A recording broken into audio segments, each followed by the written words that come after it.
Dr. Caroline Leaf, and welcome to my podcast, Cleaning Up the Mental Mess. I'm sure you've had arguments like I have, and I'm sure you've got heated in your argument and said things you wish you didn't say. I've done it. And so here are some tips, 3 things never to say in an argument and what to say instead that have helped me so much, that are also really good for your brain, and that will help to de-escalate and not escalate an argument. So 3 things never to say in an argument. First thing is personal attacks. Okay, so this is where you say something that directly attacks maybe what a person looks like, or mistakes that they've made in the past, which you know they're working on, which you know if you say something about them, it'll kind of really be a kind of stab in the stomach, or something where you are attacking a person's character. Those will immediately create a defensive response. I mean, I'm sure you can put yourself in that position when someone has attacked you and saying, oh, you brought up one of your mistakes that you've done in the past that you know you've done and very aware of it and you're working on it, can make you so defensive and maybe attack your character, making you feel like bad about yourself. It definitely doesn't help in an argument. It's going to make things worse. And also it's not fair because, you wouldn't like that happening to you. And however you or that person is showing up in the argument, they're showing up like that because of something that's going on in their life. It doesn't make the way they're showing up or the way you're showing up right. But if you don't know how to de-escalate, then it's just going to get worse. So personal attacks are like adding fuel to the fire. So if you catch yourself, stop, say sorry, and start again. And like, let's say that maybe you say that, oh, this is something that you do and you've been doing this and you never seem to get over this. And that, whatever the mistake is, maybe they are always losing things and they or just never listen properly or something like that. But they're working on it. You can just stop yourself and say, I'm sorry. I know you're working on that. I know that was an issue in the past. And I know that now and then it happens, but I also had my mistakes. I'm sorry, that's not relevant now. That kind of thing can diffuse. And I know one doesn't feel like doing this or any of these tips in the midst of an argument. It's just so much easier to yell and say ugly things. But this is why you need to be aware of these and practice these in advance. Like have them as tools in your toolbox. Wire them into your brain.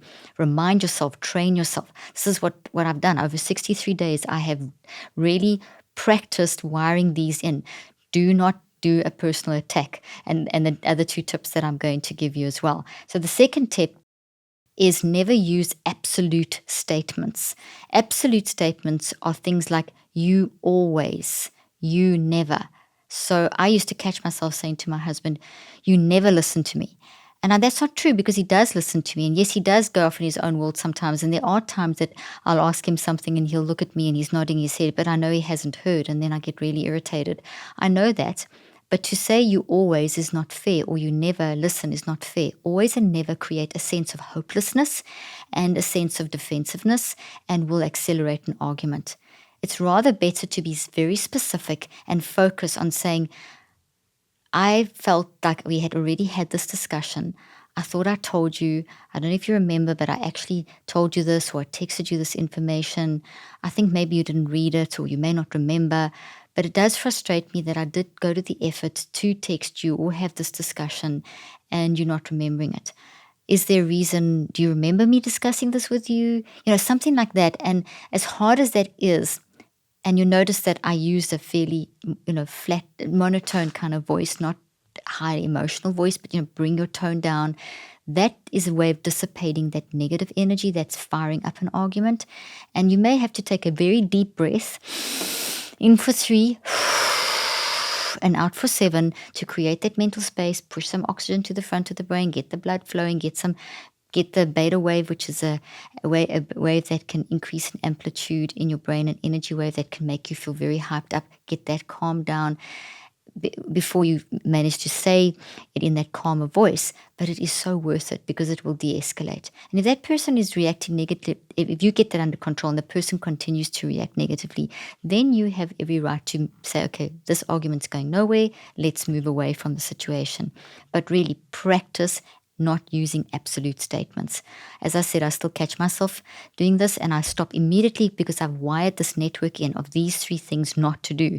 So I'm very aware of it. So if you practice this, you can catch this and you can catch yourself and stop yourself and rectify the situation very quickly and we respond so well. When someone says, hey, I'm sorry, I should not have said that. That's not fair.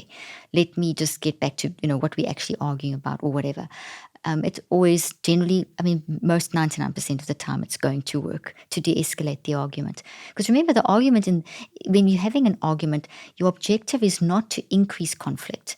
Your objective is resolution and agreement, or even agreeing to disagree. That's still a level of agreement.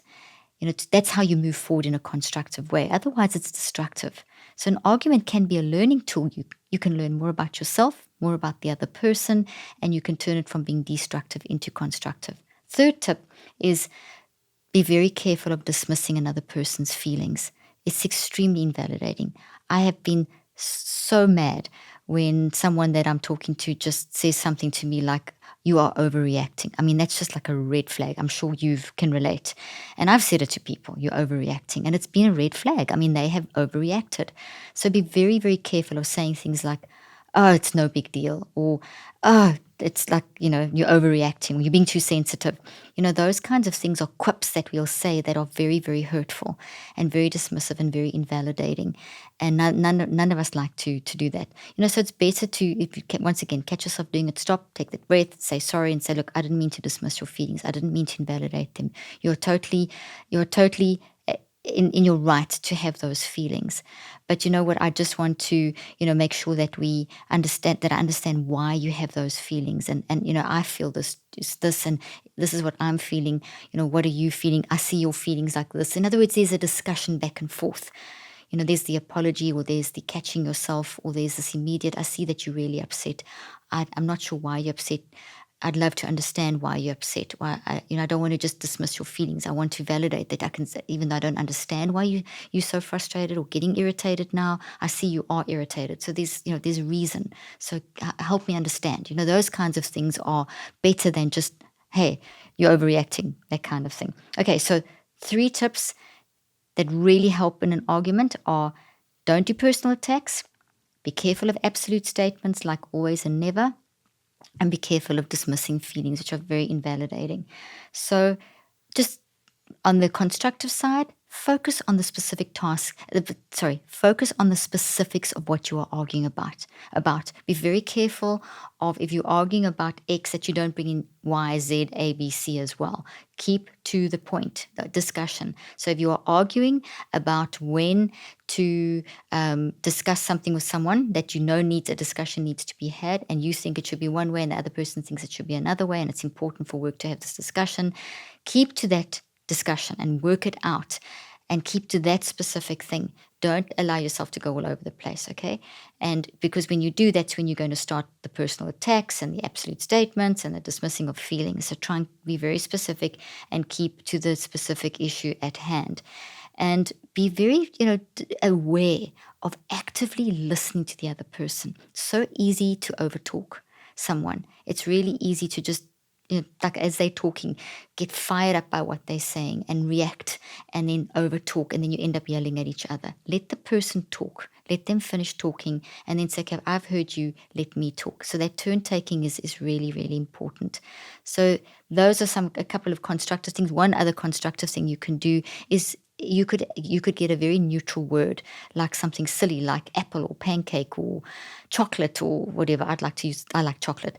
So I'd use that word. And if you see that the argument is getting very heated, and you see that yourself potentially moving into personal attacks and the absolute statements and dismissing feelings, it might be that you can throw in one of these neutral words like chocolate, and you just say chocolate, and what you're basically indicating, a word that you've both agreed on, or if it's a team, that when the word chocolate is thrown into the discussion, that is, okay, time out, guys, we're going off track here, we're getting worked up, we're starting to dismiss each other's feelings, we're starting a few personal attacks, we're starting to use some absolute statements, we're not getting focused on the task at hand, or we're not discussing the specifics, we're kind of going off all over the place. Let's neutralize, let's regroup, let's get into a better mental space. So that's what that, you don't have to say all of that, but that's what that neutral word can indicate and can help with. Okay, so I hope this helps you. This is something I still practice, and I'm very passionate about this because it really does help change arguments and turn them into something constructive where you can learn something about yourself and the other person or persons and improve deep, meaningful communication, which, hey, as humans, we really need a lot of deep, meaningful communication. Thanks for joining me today, and see you next time.